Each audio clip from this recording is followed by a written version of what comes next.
Mga kamads, ito naman ang mads yun, nabudol na naman. Mga kamads, naniniwala ba kayo sa bagay na pangpaswerte? Halika, samahan niyo mo ako. Mabudol ngayon, ito ay ang mga lucky charms.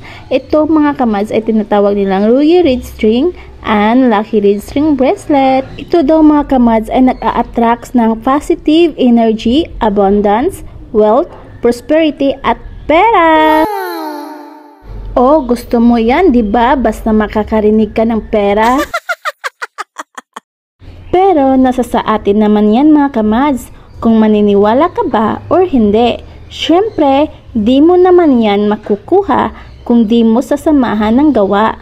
At pinaka-importante sa lahat ay magdasal.